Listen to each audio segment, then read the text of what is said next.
your home for West Bloomfield Laker football with live broadcasts of every single game all throughout the season, including last week on Family Fun Night on Friday night, a really big game between the West Bloomfield Lakers and the Stoney Creek Cougars that ultimately had some pretty big implications in the OAA Red Division for the week ahead. Let's take a look at last week's ball game between the Cougars and the Lakers. It was a cloudy Friday night with a sunny environment at the Swamp. The Lakers, with their first home game of the regular season, taking on the Cougars of Stoney Creek. Stoney Creek received the initial kick and they took their sweet time. A nearly 8-minute opening drive led to a quarterback sneak at the goal line for Jaden McCarthy to take the early 7-0 lead.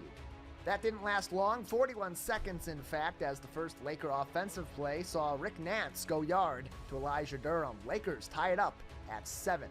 Then the Lakers come back around and make a stand on the defensive side of the ball, taking over at the Stoney Creek 41. Again, the L Boys offense decides to make quick work of the Cougars D. The Flash, Marquise Morris, takes this one 41 yards to the house. The PAT is missed, however, so the Lakers lead is just 6 points, 13-7.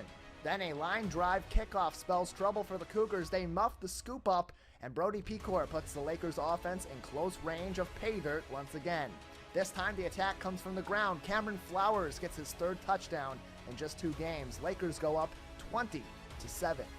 But it goes back to basics for Stoney Creek's offense. Another sustained drive sets up Sam Fogler for a dash into the Laker end zone, making things a bit closer at 20-14. But apparently Cam Flowers got jealous, zooming in for his second touchdown of the night to put the Lakers up 13 at the half. Then, early in the third, he decided to switch things up, take one in from the air. Lakers expand their lead to 33-14. Later on in the third, turnovers get traded back and forth, and then the Cougars march back up the field, and Sam Fogler gets another one into the end zone. McCarthy and company go for 2 points, making it a one-score game, 33-22.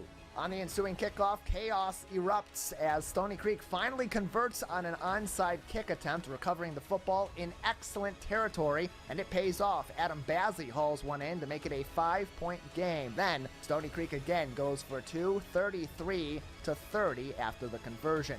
Lakers now a bit on their toes, but it didn't matter. Elijah Durham's down there somewhere, and he gets his second receiving touchdown of the game, gliding into the back of the end zone to put the Lakers back up by 10. With that, the scare from Stoney Creek ends. Lakers victorious 40-33. Lake Orion's up next on the road, and to the winner comes the spoils, the top spot in the OAA Red Division.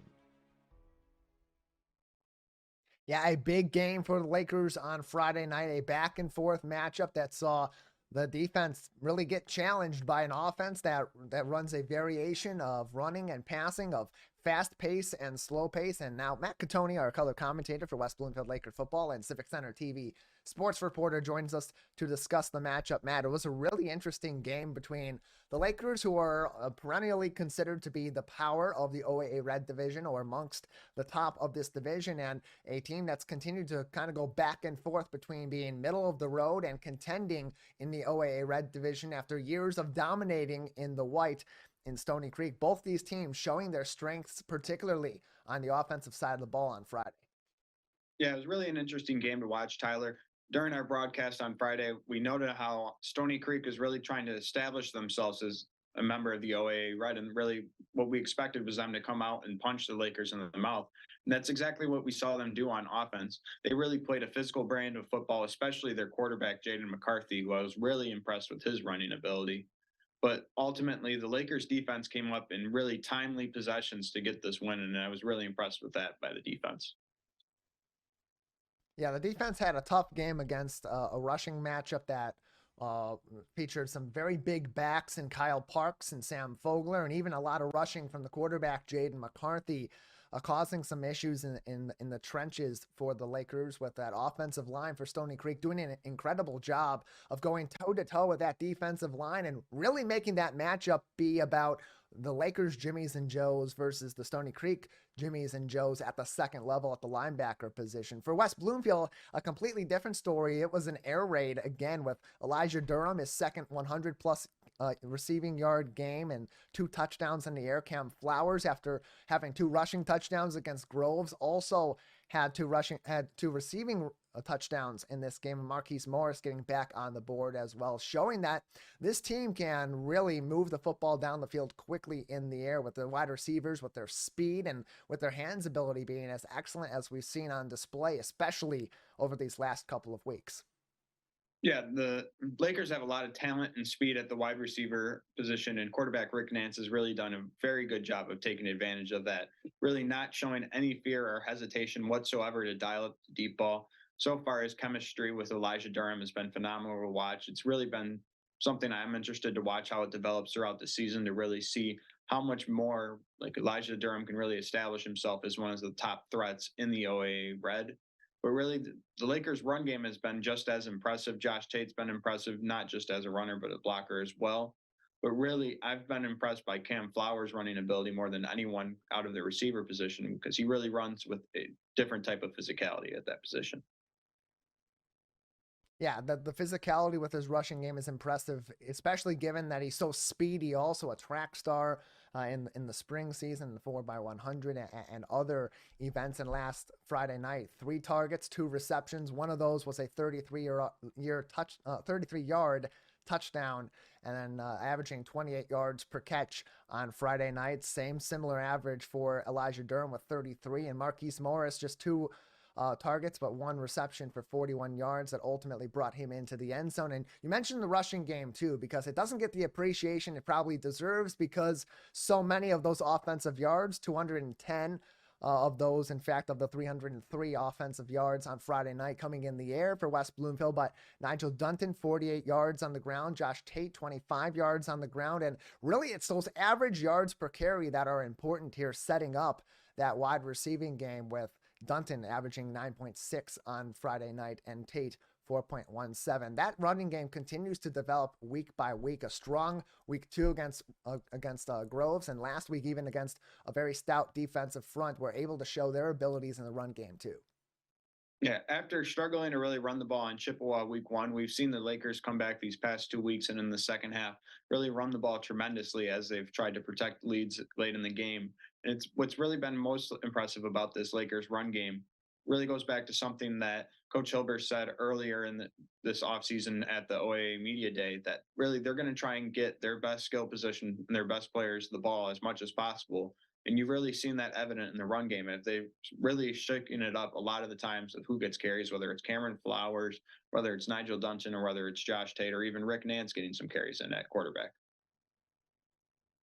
And this sets up a really interesting matchup on Friday night between the Lakers and the Lake Orion Dragons. Both of these teams coming into this game 3-0 overall, both teams having won on Friday night in their first OAA Red Division matchup. And you look at the rest of the OAA Red Division at this time, it is a tie at the top between the Lakers and the Dragons. The winner of that game on Friday is going to set themselves up in an outright lead of the OAA Red Division as they go into the thick of their schedule, and on top of that, eliminate one of the toughest games of the year in their schedule by taking their particular opponent this week on early in the season. This could have huge implications for these teams, but really it's a great opportunity for the Lakers to come out and show just how powerful they are going up against so far what is going to be their best opponent they've seen yet. Yeah, it's really just a crucial game as well too. Just yet another road game, only 3 home games all year. And it's really just a matter of staying disciplined because you have Rochester Adams coming up next week. And that's a big game because of the history there. So the Lakers are going to also have to stay disciplined and make sure that they stay focused on Lake Orion this week.